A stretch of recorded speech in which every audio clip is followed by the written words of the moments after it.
En honor al tiempo, damos la bienvenida. Muchas gracias a todos por asistir a esta primera charla del ciclo de charlas que vamos a tener con el Servicio de Puestos Internos, que esta es la primera, el revalúo, y la segunda que va a ser el 4 de mayo, que algunos ya se inscribieron, que es la sobretasa de impuesto territorial, por si acaso.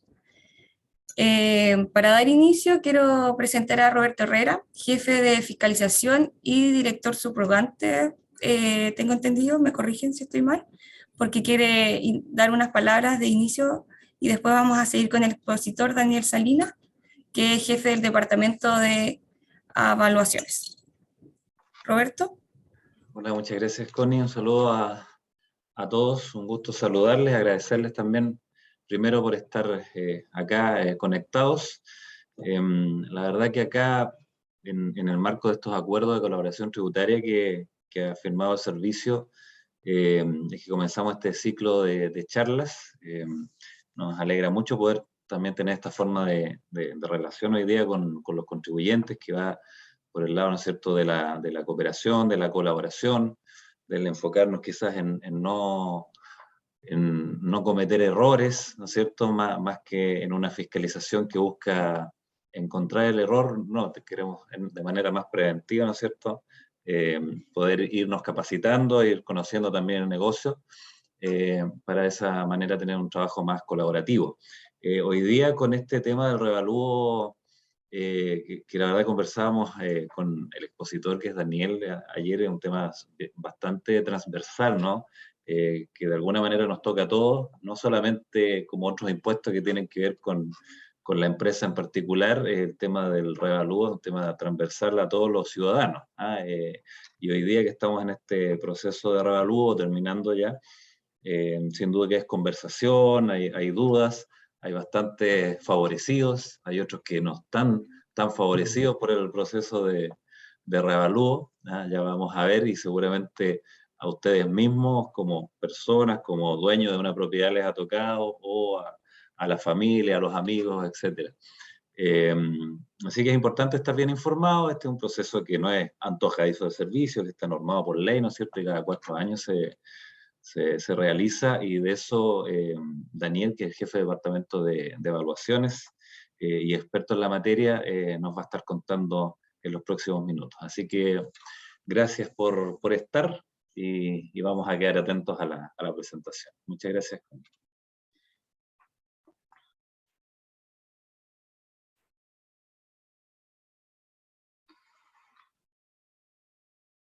Bien, Connie, voy a comenzar con la presentación. ¿Sí? Eso, sí. Ya, ok. Primero que todo, buenos días, por darse el tiempo de poder estar presente en esta reunión. Quiero, primero que todo, agradecer que en este marco de acuerdo de colaboración que tenemos con la Cámara Chilena, sea de interés de ustedes el impuesto territorial, ¿ya? Dentro del servicio hay distintos hitos que son bien relevantes. Roberto es jefe del departamento de fiscalización del servicio, y para ello la operación renta es un hito importante dentro de su departamento. Dentro del mío, sobre el cual dirijo en esta región, el reavalúo es un hito cada 4 años, es donde más estamos expuestos, producto de los cambios que hacemos en los avalúos fiscales de las propiedades, ¿ya? Entonces, la idea de esta charla es poder contarles qué es el reavalúo, qué cosas miramos en el reavalúo, cuál es la metodología de estudio. Vamos a hablar también sobre el impacto que ha tenido las medidas de mitigación que se han tomado por parte del Ejecutivo, para que en el contexto que estamos, el impacto de una alza en los avalúos, giros de contribuciones sea el menor posible. Y por último vamos a hablar sobre los derechos que tienen los contribuyentes para poder reclamar en caso de no estar conforme con sus avalúos fiscales, ¿ya? Entonces, lo primero que quiero presentarles es, bueno, ¿qué es un reavalúo?, ¿no es cierto? Se escucha reavalúo, pero en términos técnicos, un reavalúo es un proceso de tasación masivo, y ahí quiero recalcar el tema masivo. Es todo Chile, todo Chile, las 345 comunas a nivel país se reevalúan, en el cual se actualizan los avalúos de los bienes raíces, de acuerdo a las variaciones de precios, según el desarrollo de las ciudades, la demanda del mercado inmobiliario, el aumento en los costos de los materiales, etc. Recogiendo, por supuesto, las plusvalías y las minusvalías que experimentan en los últimos 4 años. ¿Ya? El estudio que nosotros hacemos de alguna manera es una foto de cómo se comporta el mercado inmobiliario, considerando el año fines del 2017, 18, 19, 20, 21. Hacemos ese análisis. ¿Ya? Para ello el servicio define tablas de valores para el terreno y tablas de valores para las construcciones que son aplicadas al catastro de los bienes raíces. Por lo tanto, en consecuencia de eso, definimos los nuevos valores de avalúo fiscal. Eso en términos generales, lo que es un reavalúo. Para nosotros como servicio y como departamento de evaluaciones es un periodo bien demandado en términos del estudio que nosotros hacemos. Es muy técnico, cero componente político, para eso estamos mandatados como servicio, por lo tanto es un trabajo sobre el cual yo en mi rol como jefe estoy bastante conforme y orgulloso de mi equipo, en el sentido de lo metódico del proceso, lo analizado del proceso, y lo mejor de todo es que además es muy fundado a través de muestras de valores de terreno que ya les voy a contar cuáles son. Un poco el contexto, y acá lo llevo a lo que ha pasado y en la foto que tenemos del último periodo. Por ejemplo, en el Mercurio dice, alza de los materiales de construcción golpea las obras de viviendas sociales. Cerca de 1.200 millones de dólares se necesitan para cubrir el impacto. Un antecedente. Esto queda más de ustedes de la Cámara Chilena de la Construcción. Estudio de la Cámara Chilena alerta sobre escasez de materiales de construcción y alza de precios. Otro antecedente. En Biobío, aumento de precios de materiales de construcción resiente el bolsillo de empresas y dueños de casas. O este titular que es más complejo, a través de CIPER, dice viviendas a precios demenciales, causas irresponsables. Y por último, el Mercurio, Economía y Negocios de octubre del año 2021 dice, el precio de las viviendas sube un 75% en 10 años, y su tamaño se reducirá por un nuevo crecimiento. Seguramente este es como el contexto del mercado inmobiliario, cómo se ha comportado. Ustedes más que nadie saben las variaciones en precios que hemos tenido, el aumento ya en pandemia de los valores de las propiedades. Por supuesto que nosotros como servicio, inevitablemente en el estudio que hacemos, recogemos todas estas cosas que van sucediendo en el mercado inmobiliario, y es parte también del estudio sobre el cual nosotros hacemos este reavalúo. Para poner en contexto, en nuestro catastro de bienes raíces tenemos distintas series y están establecidas en la ley de impuesto territorial, que existen 2 series. Una, que el que está a la izquierda, que es como el gran mundo agrícola, desde lo rural, ¿no es cierto?, desde lo exterior al límite urbano, los cuales en este proceso no se tocan, ¿ya? Ellos van en un reavalúo que es distinto. Lo que sí nosotros reevaluamos en este proceso fue todas las propiedades no agrícolas. Y en propiedades no agrícolas encontramos propiedades dentro del radio urbano y propiedades fuera del radio urbano, ¿ya? Con destinos como habitación, comercio, industria, transportes, telecomunicaciones, etc. Ese es el universo de propiedades sobre el cual hacemos este año el proceso de reavalúo, ¿ya? El marco legal que establece la ley de impuesto territorial es el siguiente, y acá lo resumo en cuatro puntos. 1, la tasa del impuesto. La tasa del impuesto está establecida por ley, que para las propiedades habitacionales es el 1,2%, para las propiedades no agrícolas, no habitacionales, es un 1,4%. Es facultad del Ejecutivo, a través del Decreto Supremo, modificar esas tasas, cosa que en este proceso de reavalúo sí se hizo.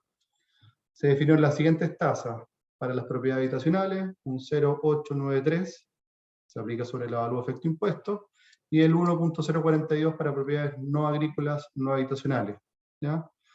Esto es parte de las facultades que tiene el Ejecutivo de modificar las tasas del impuesto para aumentar o reducir el impacto que eventualmente puede tener un proceso como este. Además, estas tasas están muy relacionadas con un dato que se llama el incremento máximo de giro de contribuciones. Entonces, por ley está regulado cuánto puede subir el giro nacional de un año a otro en un revalúo, ¿ya? Y lo que se establece es que no pueden subir el giro de impuestos, el giro, no el avalúo, el giro de impuestos más allá de un 10%. Eso está regulado por ley, y esta flechita dice que están muy ligados el giro con la tasa del impuesto, ¿ya? Es algo que más adelante lo vamos a conversar, pero están muy ligados para aminorar el impacto de un revalúo, pensando en el contexto que hoy estamos de alzas en los valores tanto de terreno como de construcción.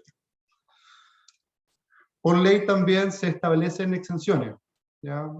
Hay una que se llama exención de pleno derecho, se da mucho en propiedades que son muy pequeñas, retazos, saldos, muy pequeños, en donde el avalúo, por el avalúo que tienen, en realidad es poco efectivo el girar impuestos. Por lo tanto, hay una exención que se llama de pleno derecho, y la que por todos es más conocida, que es la exención habitacional, ¿ya?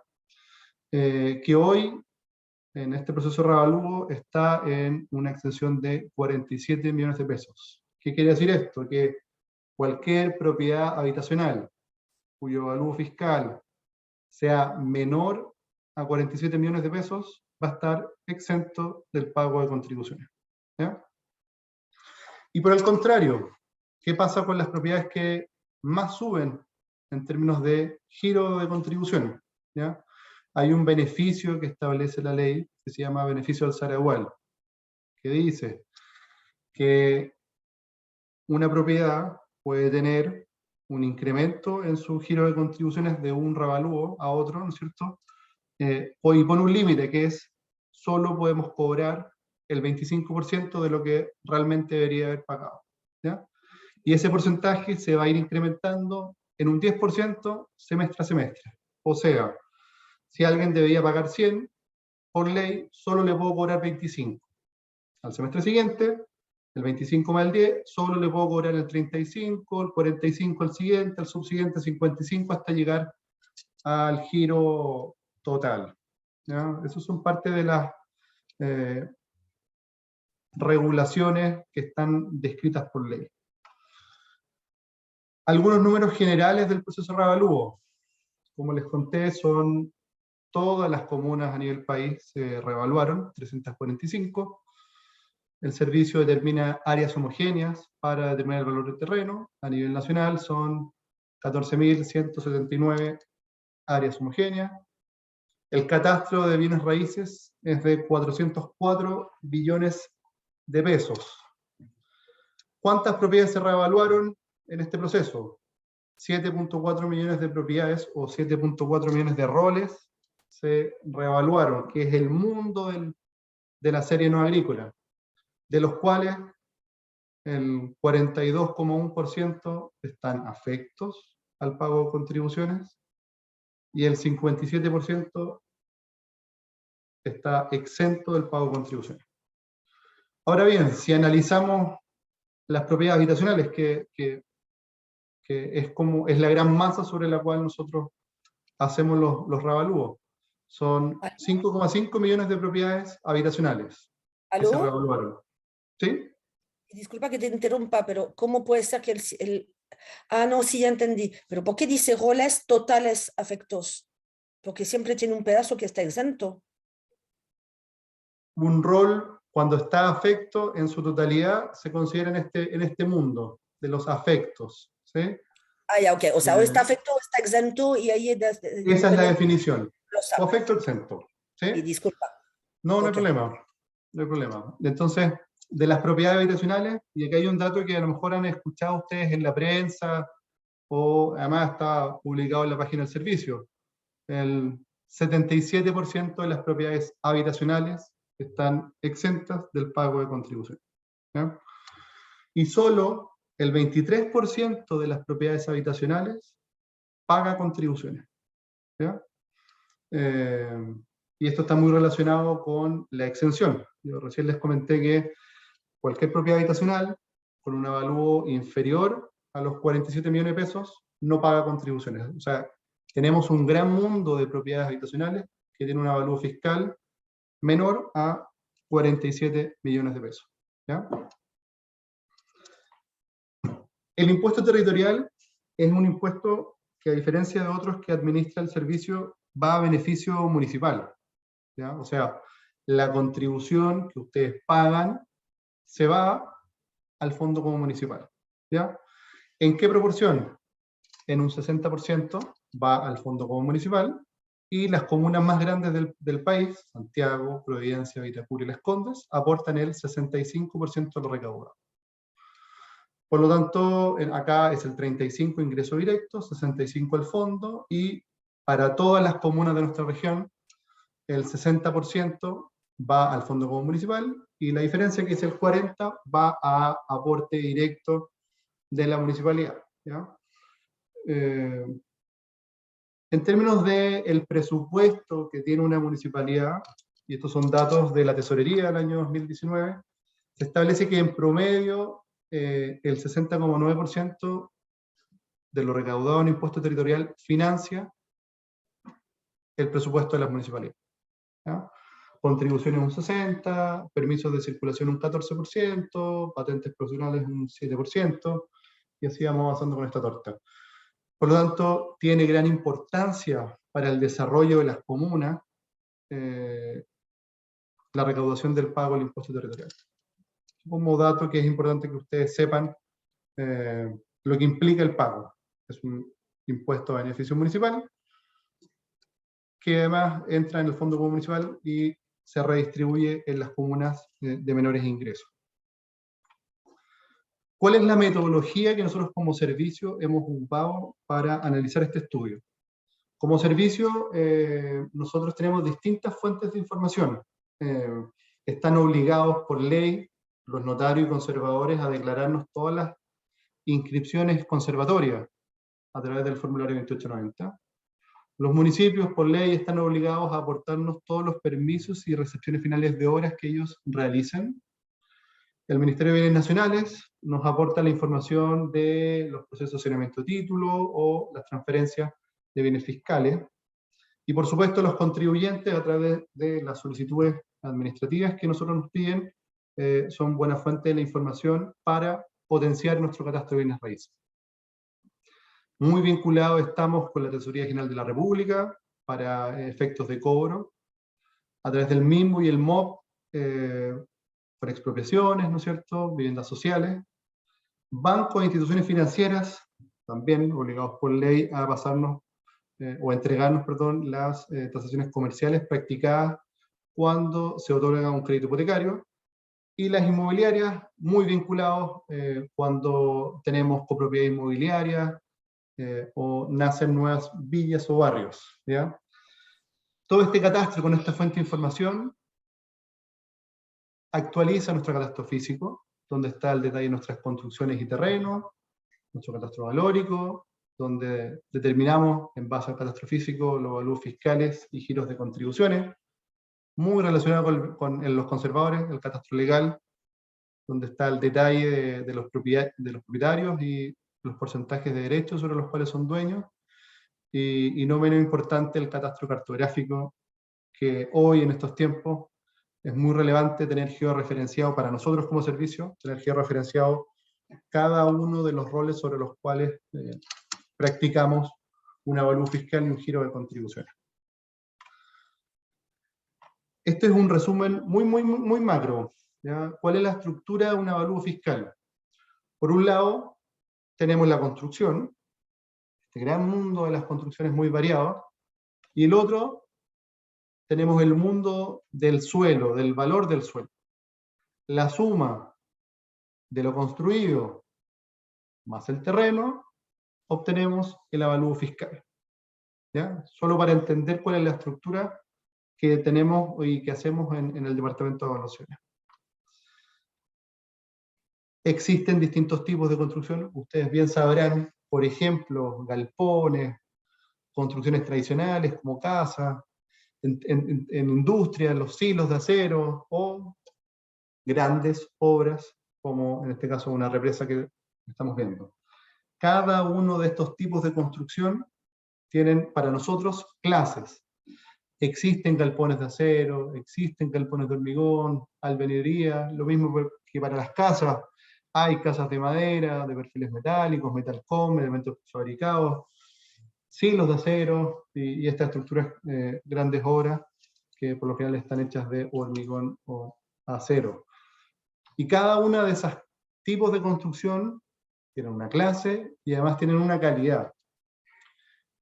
Y para los galpones tenemos 3 tipos de calidad: buena, regular y baja. Y en esos tipos de calidades tenemos valores, vamos diferenciando. Por supuesto que una galpón de acero de buena calidad tiene un valor superior a un galpón de acero de baja calidad. Y de alguna manera ahí vamos construyendo el valor fiscal. Lo mismo que para las casas, tenemos distintos tipos de calidades.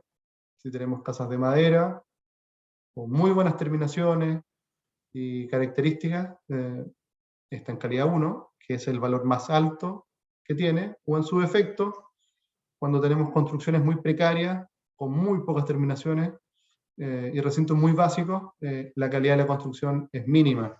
Eso significa que el valor fiscal es más bajo.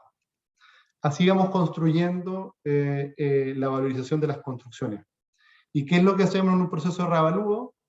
Redefinimos cuánto debe costar un galpón de acero en calidad buena, cuánto debe costar una casa de madera en calidad muy buena. De alguna manera, ese es el ejercicio que como servicio nosotros hacemos en un proceso de reavalúo. En un proceso de reavalúo nosotros no nos vamos casa a casa viendo sus terminaciones, sino que lo único que hacemos es redefinir valóricamente cuánto cuesta determinada construcción, en determinada clase, en determinada calidad. Ese es el proceso de reavalúo respecto a las construcciones. Y ahora, respecto al terreno, que es el otro mundo, acá hacemos un trabajo muy exhaustivo. ¿Qué es lo que miramos? El expediente territorial. Revisamos los instrumentos de planificación territorial, los planes reguladores, los intercomunales que tenemos en esta región, y eso nos va dando luces de qué puede construir, qué tan productivo es el suelo. Por lo tanto hay una relación ahí entre la percipibilidad o la limitante que pueda otorgar un plan regulador en términos asociados al valor. Hacemos un diagnóstico territorial, vemos las estructuras territoriales, vemos las capacidades que tienen, la vialidad, analizamos las variables territoriales, vemos cuáles son los usos mayoritarios que tienen, vemos dónde están concentradas las construcciones, por ejemplo, de buena calidad o de mala calidad, y también analizamos dónde están las mayores densidades, por ejemplo, las villas, o lo que tenemos mucho en esta región, que son las parcelas de agrado. Hay diferencias en densidades, por lo tanto, uno también puede asociar diferencias de valor en esa densidad de ocupación de suelo. Y por último, sumando expediente territorial, diagnóstico del territorio, las variables urbanas territoriales, como servicio definimos un trazado de áreas homogéneas. Por lo tanto, este es el resumen del análisis urbano territorial que hacemos. Definimos zonas, que nosotros llamamos áreas homogéneas, o AH, y cada una de esas zonas trata de recoger lo más fiel posible la valorización y lo que nos permite el plan regulador comunal o la concentración de las variables territoriales. Esa área homogénea, finalmente nosotros definimos un valor, y ese valor entra al cálculo construcción, más valor, terminamos la estructura del avalúo fiscal. En el estudio de precios de terreno, ¿qué es lo que miramos? Como les dije, los conservadores nos aportan los formularios 2890, sabemos qué propiedades se venden, sabemos quién vende y quién compra, y sabemos a cuánto venden. Tenemos un universo de más de 2 millones de muestras de valor georreferenciadas, lo cual para nosotros nos permite claramente identificar que tal propiedad georreferenciada se vendió a cuánto, ¿ya? Más de 300 trazadores a nivel nacional analizaron estas 2 millones de muestras georreferenciadas. Hoy, en este proceso de reavalúo, la georreferenciación es clave para tener la certeza del valor de estas áreas homogéneas. ¿Y qué es lo que miramos? Miramos transferencias desde el año 2017 hasta el año 2021. Todo ese universo de 2890 declarado por los conservadores a nivel país fue lo que nosotros analizamos para poder llegar a valorizar cuánto vale el terreno. Además analizamos tasaciones comerciales, bancarias, que también validamos a través de portales, a través de oferta y demanda, por lo tanto, siempre vamos a llegar a valores que son fundados. Y eso para nosotros y también para los contribuyentes debe ser muy clarificador, porque no son valores antojadizos, son valores que las muestras de mercado nos van entregando. Siempre, y acá quiero recalcarlo, siempre vamos a tener excepciones, y eso es normal, este es un proceso masivo, y hay propiedades que se escapan, por ejemplo, a rangos, macrolotes que estén al lado de poblaciones y estén dentro de una misma área homogénea, sí van a tener valores que a lo mejor van a parecer más altos. Para eso hay opciones sobre las cuales nosotros podemos trabajar y disminuir el valor fiscal de acuerdo a las características o de cuánto se escapa este macrolote a la realidad del área homogénea. Cada predio es particular en base a su realidad, por lo tanto, hacer un reavalúo a nivel país, 345 comunas, siempre van a haber situaciones, seguramente ustedes ya saben algunas, donde podemos tener diferencias en términos de avalúo, ¿ya? Y luego vamos a conversar cuáles son las vías de reclamación que tienen. Entonces, en esta estructura y en este proceso que nosotros hicimos, hay un componente que es muy técnico, ¿sí? Valores brutos. Luego hay un componente que es mucho más político, que tiene que ver, que es responsable del Ministerio de Hacienda. Nosotros dependemos del Ministerio de Hacienda y del Presidente de la República, donde, de acuerdo a su análisis, establecen medidas de mitigación a el ejercicio técnico que nosotros como servicio hacemos, ¿ya? Por lo tanto, hay medidas que se tomaron, y además les voy a mostrar los resultados de finales de este proceso de reavalúo. Parte de las medidas de mitigación, una de ellas que es muy importante, es la exención habitacional, ¿ya? El 77% de las viviendas están exentas, y eso es gracias a el aumento en el monto de la exención habitacional. Antes del reavalúo, la exención habitacional era alrededor de los 38.700.000 pesos. Hasta el año pasado, toda propiedad habitacional, si tenía un avalúo fiscal menor a los 38 millones de pesos, estaba exenta. Hoy estamos en 47 millones. Es un incremento del 22,1%. Ese 22,1% se da y tiene relación con el aumento del avalúo de las propiedades habitacionales a nivel país. Si este aumento está muy relacionado, por lo tanto, quiere decir que lo que antes estaba, en promedio, lo que antes estaba exento, hoy debería mantenerse exento. Ese es el ejercicio que se hace a través de la exención habitacional. La cuota inicial. Puede darse el caso que antes hayan habido propiedades que no pagaban contribuciones y hoy sí pagan contribuciones. entonces se fija una cuota inicial. Los roles que pasen de exentos a afectos, producto del reavalúo, no pagarán más de 9.415 pesos por cuota durante el primer semestre de entrada en vigencia del reavalúo. Es otra medida de mitigación que se tomó. El alza gradual de contribuciones. Se lo expliqué al principio. Un rol no pagará el primer semestre de aplicado el reavalúo más de un 25% respecto de la cuota de contribuciones que correspondía al fin del reavalúo anterior. O sea, no va a pagar más de un 25% de acuerdo a la cuota de noviembre del año 2021, para ponerlo como en contexto.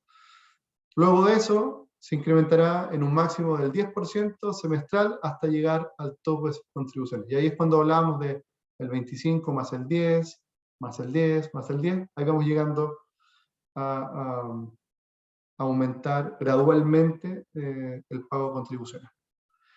El beneficio adulto mayor.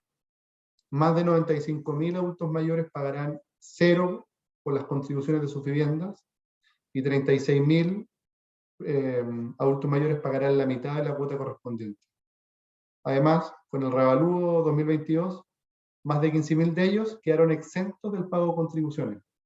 O sea, adultos mayores que antes teníamos que aplicar el beneficio, hoy, producto del aumento en la exención habitacional, pasaron de afectos a exentos. Y una gran medida, que es la que tiene más impacto, tiene que ver con la modificación de las tasas. El Poder Ejecutivo estableció las tasas más bajas que hemos visto en los últimos años respecto al avalúo efecto. Por lo tanto, hay acá un impacto bien notorio que se debería haber reflejado en subimos los avalúos, pero el valor cuota tiene un alza muy marginal. Y acá se definen tasas, tasa alta y la tasa baja. La tasa alta por ley es del 1.4, y a través del decreto supremo, que se emitió ahora en abril, la tasa es del 1.042. Y respecto a la tasa baja, por ley está establecida en el 1.2%, y en el decreto supremo se estableció una tasa del 0.893. Eso quiere decir que los que están afectos a impuestos tienen una tasa más baja, por lo tanto deberían pagar lo mismo o muy marginal el aumento del giro. Y el incremento, que por ley está regulado en un 10%, el incremento del giro nacional, hoy quedó definido en un 6.24%, que es de los giros o los incrementos de giros nacionales más bajos que hemos visto. Por lo tanto, estas medidas tienden de alguna manera a mitigar los efectos actuales o en el contexto actual que estamos viviendo. Y al final, una regla que no es regla porque no aplica para todos, ¿no es cierto? Pero el avalúo fiscal corresponde a un 60% del valor comercial estudiado. No siempre se aplica, cada predio es particular en su realidad, pero debería andar en una relación que el avalúo fiscal es un 60% del valor comercial de una propiedad. ¿Cuáles han sido los resultados a nivel nacional? Lo que está en azul es antes del reavalúo y lo que está en naranjo es después del reavalúo. En términos totales, pasamos de un catastro de 327 millones a un nuevo catastro de 404 billones de pesos. Eso quiere decir que los avalúos aumentaron un 23.4%. Ese es el resultado general de la variación del mercado inmobiliario en los últimos 4 años, según nuestro estudio. Y acá lo separamos por el mundo habitacional y el mundo no habitacional. Si se fijan, son estos mismos datos, pero separados. Los habitacionales aumentaron de 191 billones a 233 billones. Eso quiere decir que los avalúos habitacionales aumentaron un 22,1%. Ese 22,1% es lo mismo que vimos acá atrás, ese mismo indicador. Como aumentaron un 22,1% los avalúos habitacionales, la exención aumentó un 22,1%. Ese es el dato que sirve para otorgar el aumento en la exención habitacional. Y en las propiedades no habitacionales aumentamos un 25,2%. Por lo tanto, si tuviéramos que explicar, bueno, ¿dónde está el aumento? Mayoritariamente el aumento de los avalúos están en el mundo no habitacional. En el no habitacional, comercio, industria, transporte, telecomunicaciones, etc. Ahí es donde uno podría apuntar que están los mayores aumentos en los avalúos.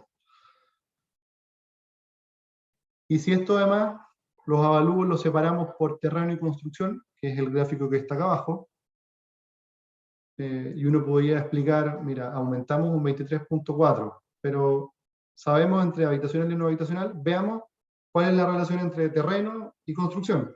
¿Qué es lo que más subió? ¿Subió más el terreno o subió más la construcción? Y la explicación está dada porque subió más el terreno. El terreno aumentó un 41,1% y el valor de la construcción solo aumentó un 6,9%. Por lo tanto, hay una gran explicación acá de los valores de terreno puros han aumentado. Y uno empieza a mirar, bueno, ¿cuál es la realidad regional? ¿Cierto? Nos hace sentido que los terrenos hoy en esta región hayan aumentado un 41%. Sí, desde mis conocimientos y mi expertise, yo creo que sí.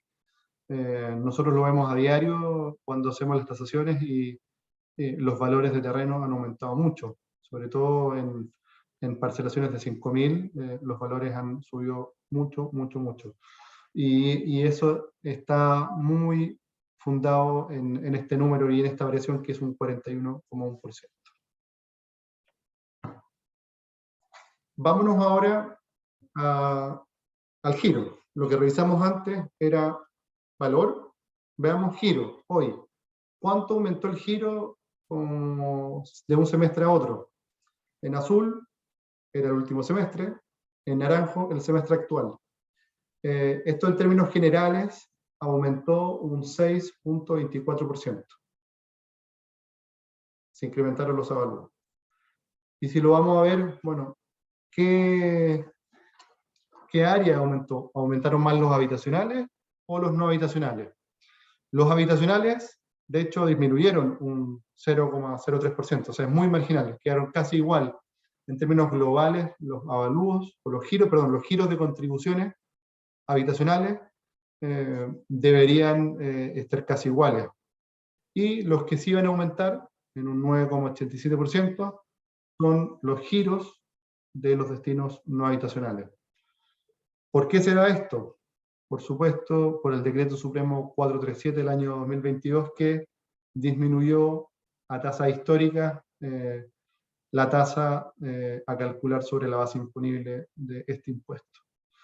Por lo tanto, la contribución neta a nivel nacional se incrementó un 6,24% respecto a lo que debió girarse para el segundo semestre del año 2021. La contribución neta girada en las viviendas disminuye un 0,03% a nivel nacional.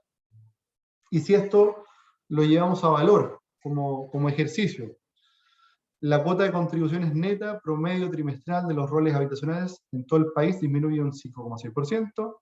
Esta disminución equivale a 6.987 pesos de disminución de cuota.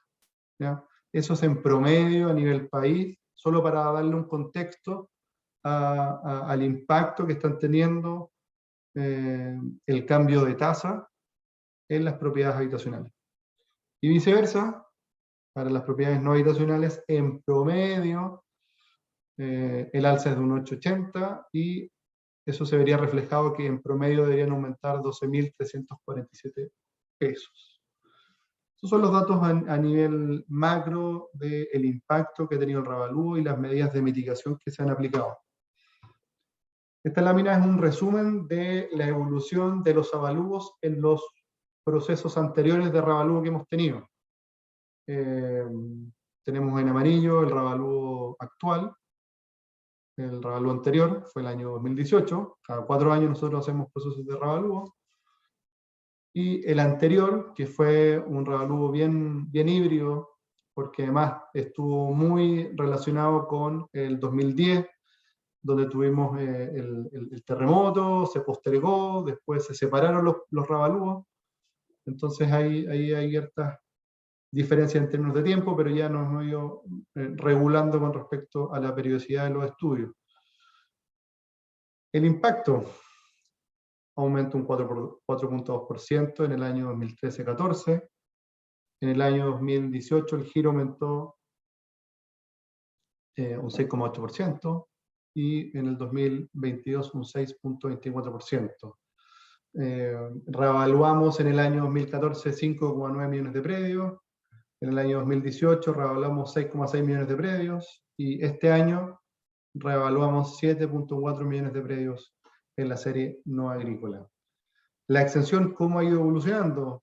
En el año 2013-14 teníamos una exención habitacional de 26 millones de pesos, en reevaluó el 2018, pasamos de 26 millones de pesos a 38 millones de pesos de exención habitacional, y hoy, como ya les comenté, estamos en una exención de 47 millones de pesos. Eso en términos generales, cómo han evolucionado los revalúos. Y los números macro. Me gustaría exponerles o mostrarles el portal que el servicio tiene respecto a este proceso, y además una aplicación que se llama Mi Revalúo, que es importante que ustedes la puedan conocer y revisar. Entonces, para eso prefiero, más que la presentación, voy a dejar de compartir, prefiero mostrarles la página web.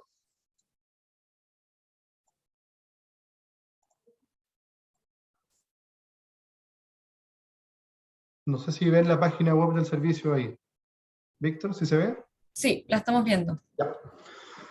Página del servicio, donde dice destacados, aparece un portal que se llama Revalúo 2022. Entonces ustedes pinchan en este portal y acá está toda la información necesaria para que ustedes puedan entender el proceso. Desde qué es el revalúo, ¿no es cierto?, cómo se comporta el mercado inmobiliario, la inversión pública, los usos de suelos que se dan, desde los resultados del proceso, el revalúo, ustedes, y esto es público, no necesitan clave, pueden ver cuáles han sido los resultados por comuna de los avalúos, los números de predios, contribución neta, por ejemplo. Revisemos números de predios. Y vámonos a la región. Vámonos a la región. Angol. Tomemos Angol, que es el primero que está en el listado. Angol se reevaluaron 18.000 predios. De esos 18.000 predios, 17.000 son habitacionales y 1.495 son no habitacionales. De los 18.000 predios, ¿no es cierto?, 16.000 antes estaban exentos, y luego el proceso revalúo quedaron en 16.016. O sea, disminuyeron los predios exentos, por lo tanto aumentaron los afectos. Y se ve en el dato, antes eran 2.318 predios los que estaban afectos a impuestos, y posterior al revalúo quedaron en 2.733. Y si seguimos mirando acá, vamos a buscar dónde están esos predios. ¿Están en los destinos habitacionales o en los no habitacionales? Por los números que veo, están en los habitacionales. Los afectos antes, habitacionales, afectos antes del proceso eran 1.188, y luego el proceso son 1.598. Ahí se explica, de alguna manera, en Angol, el aumento de predios afectos se da en los destinos habitacionales. Y en los no habitacionales aumentó 5 predios. Eso es más o menos estable, siempre son esos números más o menos estables. Por lo tanto, esta información ustedes la pueden revisar. Les pido que la revisen, si quieren analizar los números, son públicos. Pueden ver por número de predios, por avalúos, contribución neta, por región. Acá podemos ver la contribución neta por región también. cómo evolucionó, ¿no es cierto? Araucanía. Pasamos de contribución neta de 23.000 millones de pesos a 25.000. Subimos en la región en 1.724 millones. Eso significa que aumentamos en la región un 7,2% en términos del giro de contribución neta. El promedio nacional es un 6,2%, y la región que más se escapa hasta acá, Tarapacá, es la que más incrementó en términos de giro de contribuciones, y Atacama. Y ahí podemos ir a compararnos. Veamos en avalúos también dónde están los mayores incrementos en términos de avalúo. Nosotros como región tuvimos un incremento de un 29,9%, la que más tuvo, Tarapacá, Atacama. Los que más subieron, el promedio nacional es un 23,4%, estamos un poquito por sobre el promedio nacional. Todos datos de repente son buenos tenerlos, conocerlos, sobre todo para ustedes. Y también me interesa que conozcan nuestra aplicación Mapas SI, que para nosotros es como servicio es un orgullo el que los contribuyentes puedan revisar sus roles, puedan revisar su ubicación, sus avalúos. Vamos a ver acá Temuco. Podemos buscar sin necesidad de clave. Podemos buscar en la Cámara Chilena de la Construcción. San Martín, creo que esa es la dirección. San Martín, no. Andrés Bello, Bello 875. 841. 841, ya, debe ser este. 841, de hecho, edificio Cámara Chilena de la Construcción. ¿Cuál es su avalúo fiscal? ¿Cuál es su destino? ¿En qué área imagina se encuentra? Por lo tanto, sin necesidad de clave, tú puedes revisar tu propiedad. Además, si se fijan acá, está el punto georreferenciado.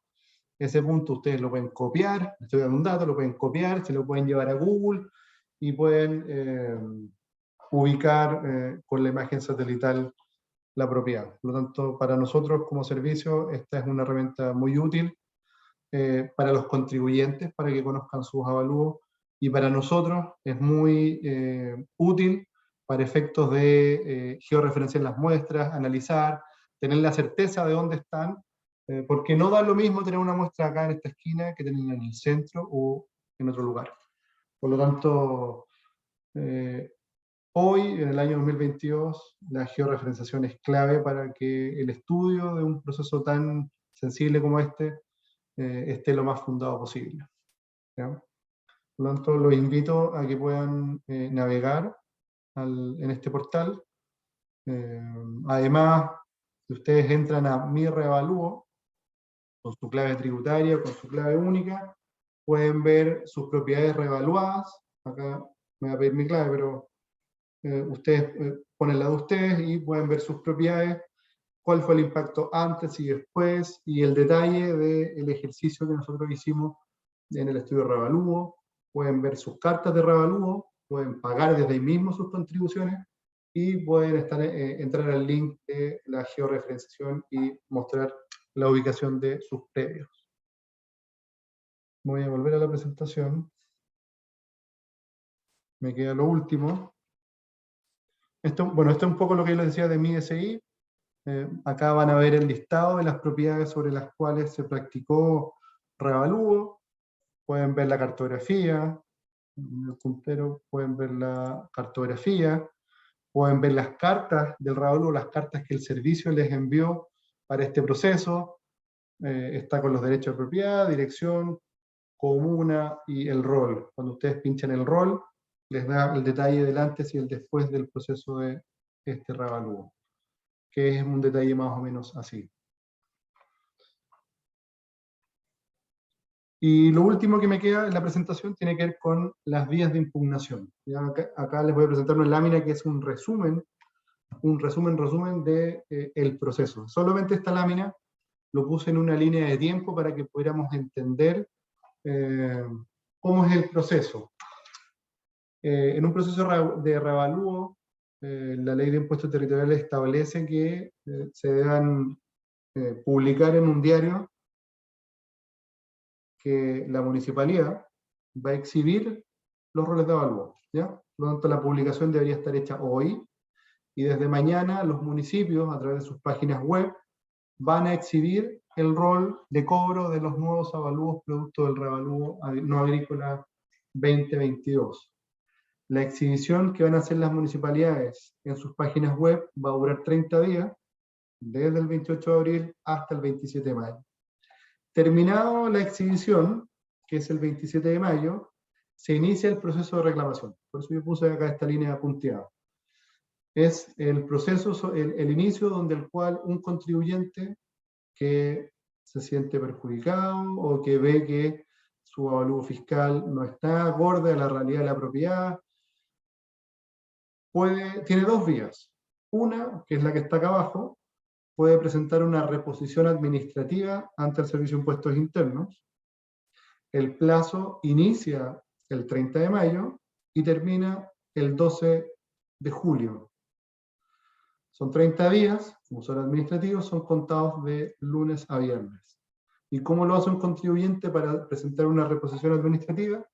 Debe ingresar una orden de trabajo de bienes raíces tanto por internet o por cualquier oficina del Servicio de Impuestos Internos a nivel país, ¿ya?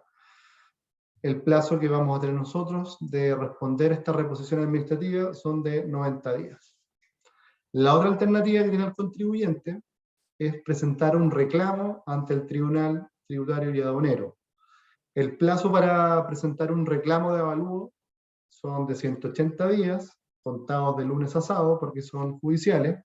También comienza el 30 de mayo. 180 días, contados desde el 30 de mayo, nos da que los contribuyentes pueden presentar un reclamo ante el Tribunal Tributario y Aduanero hasta el día 3 de enero del año 2023. ¿Dónde se presenta? En el Tribunal Tributario y Aduanero Regional, que está en calle Prat 847, oficina 203. Ese es el único lugar donde se puede presentar. Esas son las vías que un contribuyente tiene para poder reclamar ante el servicio o ante el juez tributario en este proceso de reavalúo. Y ahí termino la presentación sobre el proceso de reavalúo. Solo mencionar que para nosotros como el Departamento de Evaluaciones nos sentimos muy conformes con el proceso que realizamos, un proceso muy analizado. Nos tomó por lo menos año y medio. Lo iniciamos en pandemia, ¿no es cierto? Lo terminamos en pandemia. Analizamos muchas muestras, nos contactamos con tasadores comerciales, analizamos portales, analizamos ventas de compraventas a través del formulario 2890. Por lo tanto, a los valores que como servicio nosotros propusimos, nos parece que son de lo más fundados y tenemos muchas muestras. Por lo tanto, deberíamos tener errores muy marginales, y es inevitable, y acá quiero ser enfático, es inevitable que podamos tener errores. Esto es un proceso masivo, por lo tanto, cada predio en su particularidad podría eventualmente presentar diferencias en términos de avalúo, porque a lo mejor el área homogénea no era tan homogénea, y sí tenía, algunos predios tenían diferencias o afectaciones que el IPT pueda tener, expropiaciones, ¿no es cierto?, inundaciones, que de repente en estos procesos tan masivos no es posible absorber en el valor del avalúo fiscal. Por lo tanto, siempre como servicio estamos disponibles a poder revisar estas particularidades. Los invito a que si ustedes tienen diferencias, puedan presentar una solicitud administrativa, esto en cualquier momento, puedan presentar una solicitud administrativa, por ejemplo, porque el predio está afecto a inundaciones o a expropiaciones, o el plan regulador establece una restricción que genera un menor valor. Ese tipo de cosas en un proceso de reavalúo nosotros no lo podemos absorber, ¿ya? Por lo tanto, sí es necesario que ustedes como contribuyentes nos puedan solicitar administrativamente las correcciones de los avalúos. Así que, Connie, yo doy por finalizada la presentación. Muchas gracias, Daniel. No sé si hay consultas.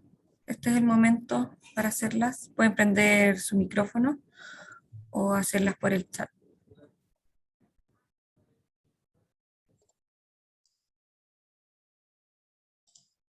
Hola, yo tengo una consulta.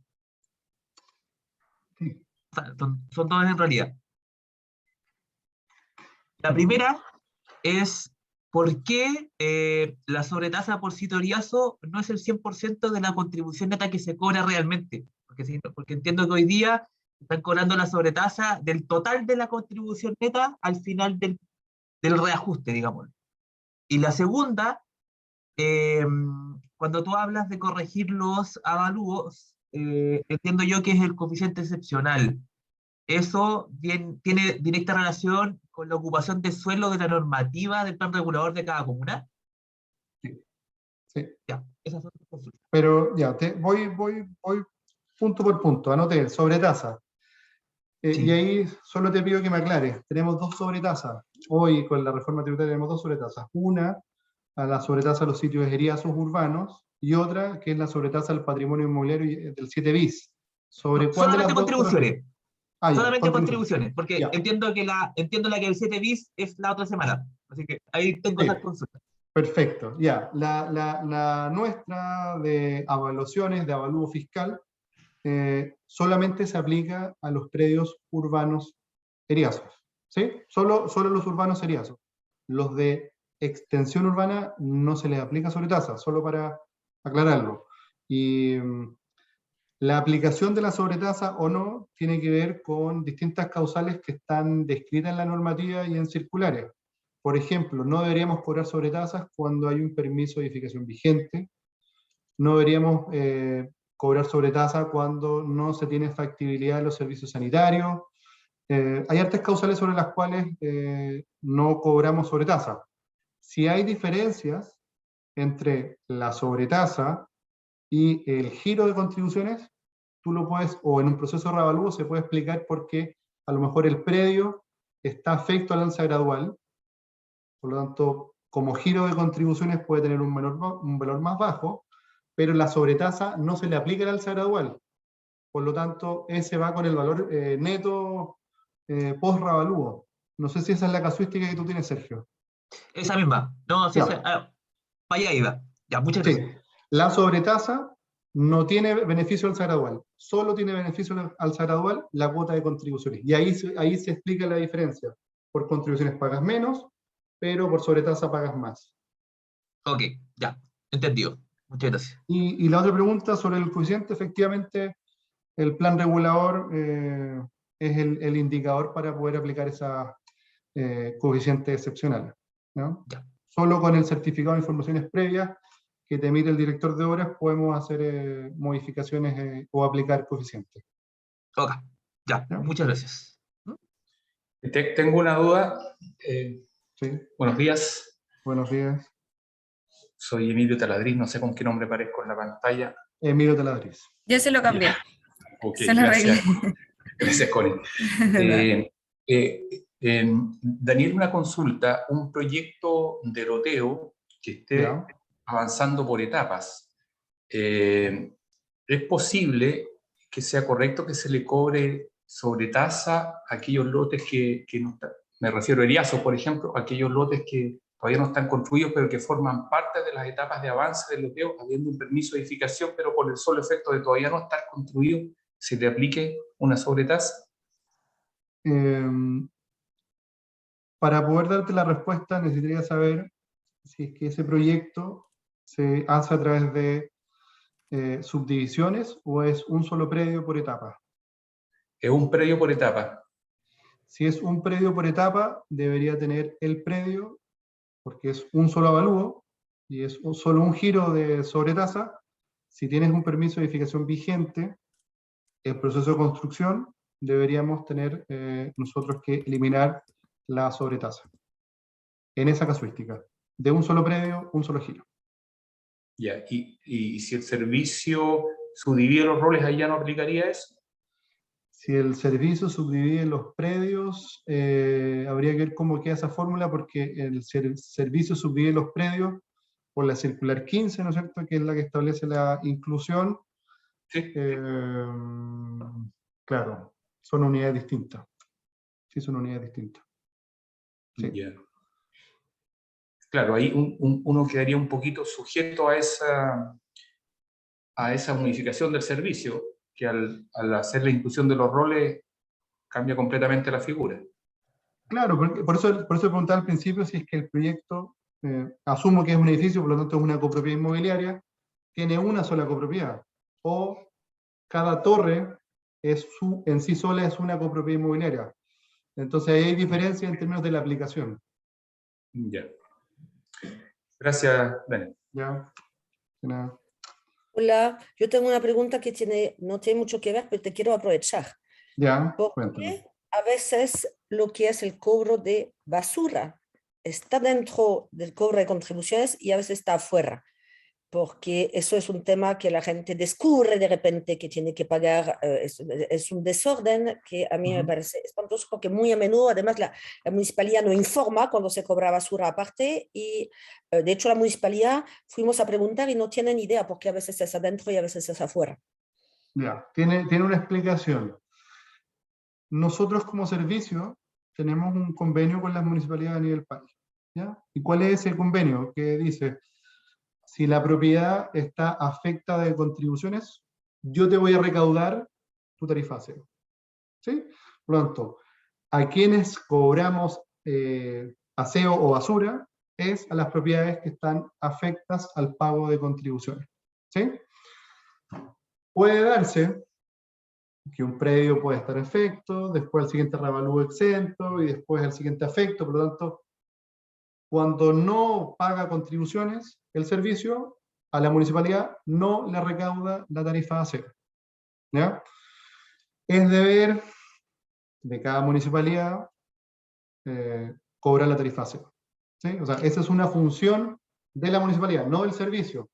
Nosotros, a través de este convenio, le recaudamos, le apoyamos en la recaudación de aseo solo con las propiedades que están afectas al pago de contribuciones. Esa es la explicación de este desorden, porque en realidad la función no es nuestra, es de la municipalidad. Eso lo tengo claro, pero lo que ha pasado estos años, no sé si desde siempre, pero desde hace unos años por lo menos, no, es que propiedades afectas a contribuciones, porque los exentas está claro, si la regla que tú explicas era lo que yo tenía entendido y antes era claro, pero ahora propiedades afectas también pagan derecho de basura afuera de ustedes. O sea, la municipalidad cobra derecho de basura. Eso está mal. Bueno, pero es Eso típico. No, por ejemplo, todo lo que es de, local comercial. Pero es que además local comercial recauda a través de las patentes municipales, recauda también los derechos de aseo. Además, a través de la patente, pero cuando no hay patente, una oficina vacía, le aplican a los propietarios, aunque una oficina esté vacía. Hay casas, o sea, casas o residencias, en lo cual también están cobrando algo mientras hay contribuciones. Entonces, son errores, pero es muy a menudo, no es algo que nos pasó una vez. Sí. La verdad es que la municipalidad es la que recauda, y sé por fuentes que la Contraloría ha estado muy encima de las municipalidades porque es función de ellos la recaudación. Y de alguna manera hay algunas municipalidades que con la plata que nosotros recibimos se quedan conformes y logran administrarse, pero en realidad todas las municipalidades deben generar sus procesos de recaudación de los derechos de basura, y sé que en estos últimos años se han reorganizado, es la palabra, para poder cobrar lo que no han cobrado en años. Yo creo que por ahí va el tema del desorden. Y cada municipalidad se organiza como más le parece. O sea, no hay tampoco un estándar de cómo, no, a mí lo que cómo más cobrar. me interesa es, no lo estoy preguntando a nivel personal, sino que a nivel laboral. Lo que más me interesa era entender. Y para pedir explicaciones, ¿qué organismo podemos nosotros como particulares o privados? Municipalidad, La municipalidad no te director da. de aseo y ornato. O sea, ya, ok, ok. Listo, Sí. muchísimas gracias. No, no hay problema. Daniel, de hecho hay otra pregunta en el chat. Ya, yo no veo el chat. Ya, dice, ¿cómo determinan el límite de un área homogénea? El límite, y acá lo puedo explicar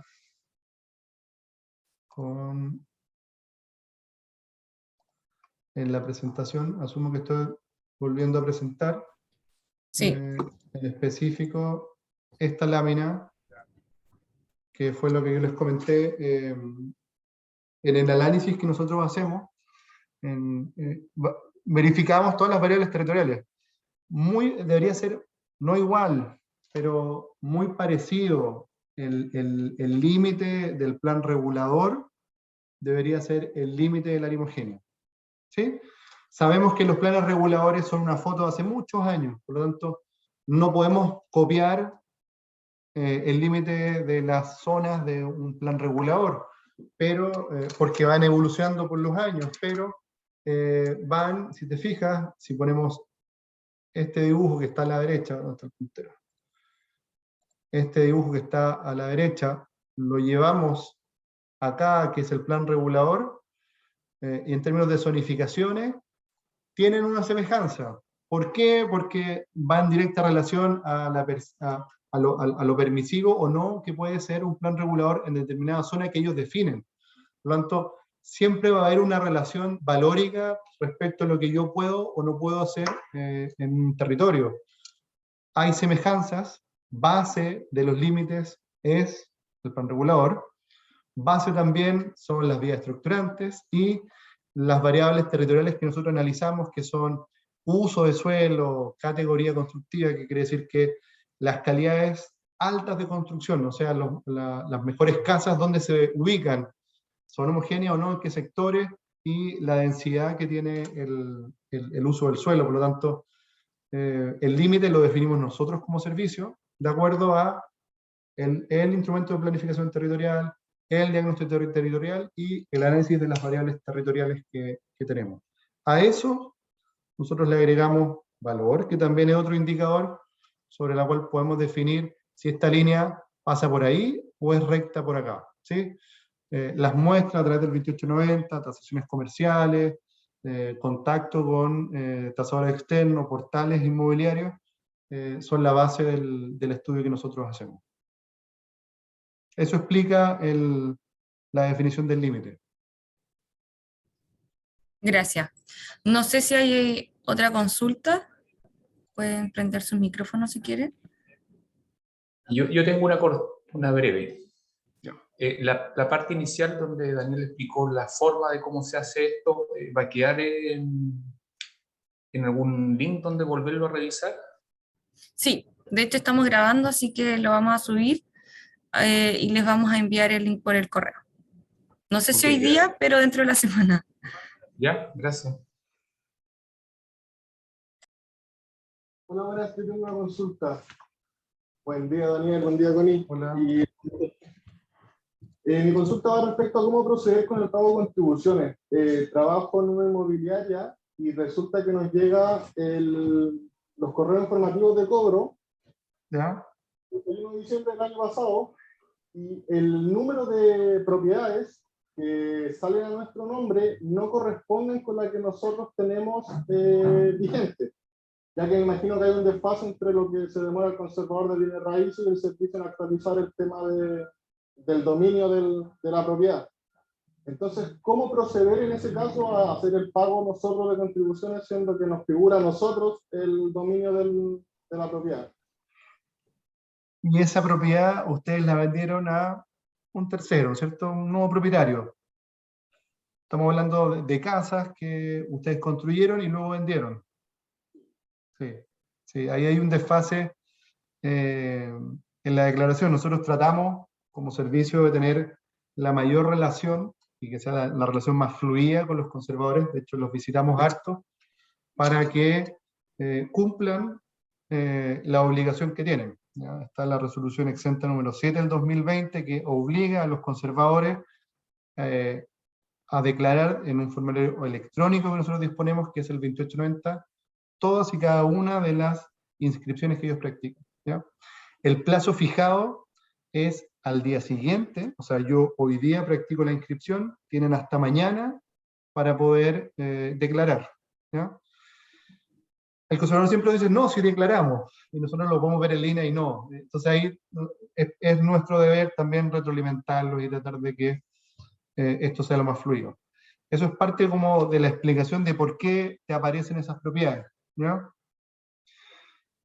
Lo importante para ustedes es que tengan la seguridad, y ahí también es un trabajo que a lo mejor es parte de este acuerdo de colaboración, de que ustedes como inmobiliaria traten siempre de, en la medida que vayan vendiendo, vayan asegurándose de que el conservador declare los 2890, ¿sí?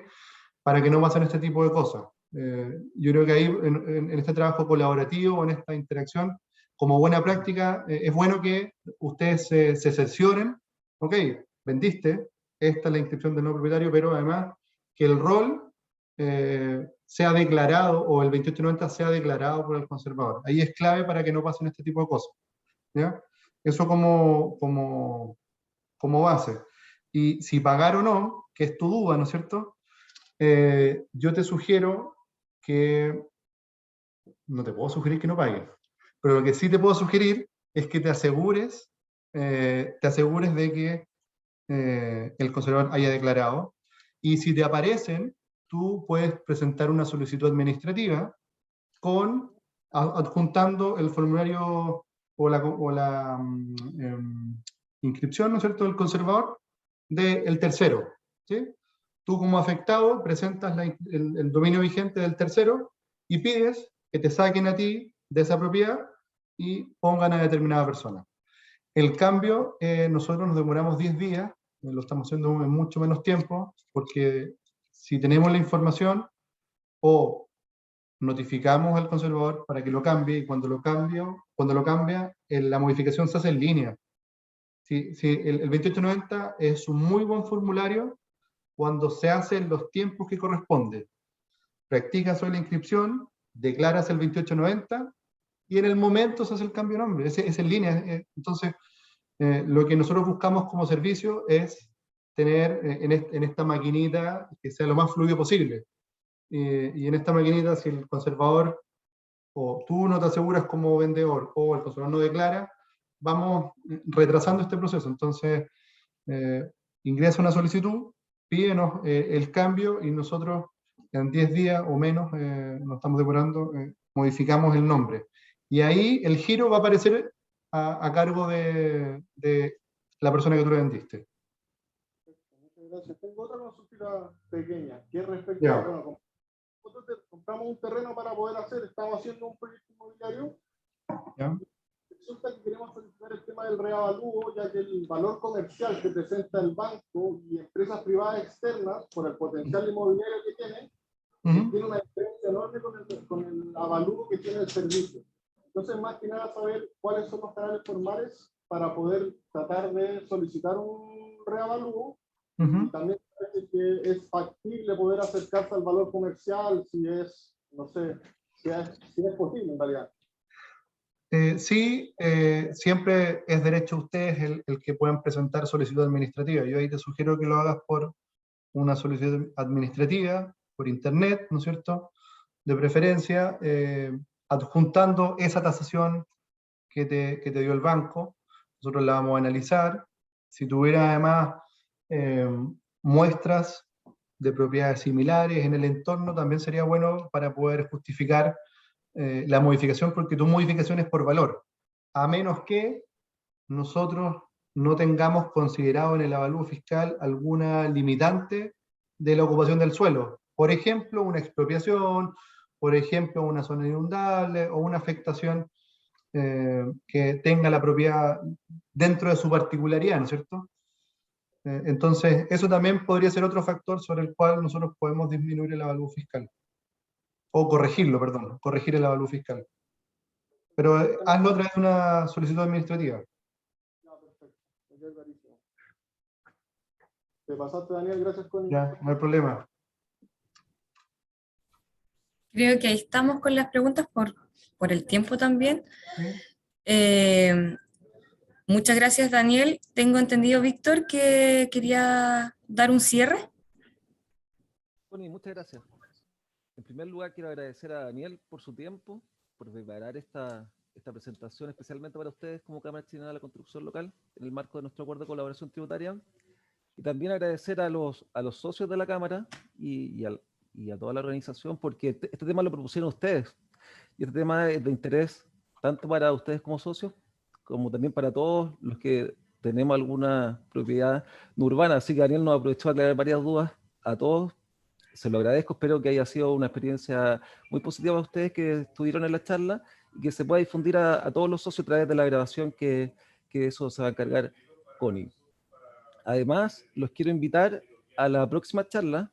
En nuestro ciclo de charlas tenemos la próxima charla fijada el 4 de mayo a las 9 de la mañana con la sobretasa del impuesto territorial, que es la segunda patita de lo que presentamos hoy día. Así que quedan cordialmente invitados al ciclo de charlas. Muchas gracias por el interés y les quiero destacar que nuestro acuerdo de colaboración tributaria con ustedes, que firmamos el año pasado, en junio del año pasado, fue un hito importante para nosotros. Fue una forma distinta de comunicarnos. Queremos que este acuerdo se proyecte en el tiempo a través de no solo charlas de interés tributario, sino que a través de una comunicación constante. Estamos resolviendo consultas de los socios que nos presentan directamente a través de la red de colaboración. Tenemos otras plataformas también de atención para ustedes como socios. Vamos a crear un correo de contacto directo para solucionar dudas respecto al proceso de operación renta, con las observaciones que puedan surgir de este proceso. Así que los invito a aprovechar todos los canales que vamos a estar difundiendo nosotros como servicio y como red de colaboración. Muchas gracias por la actividad, muchas gracias por participar y espero verlos pronto en la próxima charla. Muchas gracias, Víctor. Entonces damos por finalizar la charla. Muchas gracias a todos por asistir, por las preguntas. Gracias, Daniel, todo muy claro. Así que ahora los dejamos libres de acción para que puedan continuar su mañana. Gracias. Que estén bien todos. Que estén bien. Chao, chao. Chao, chao.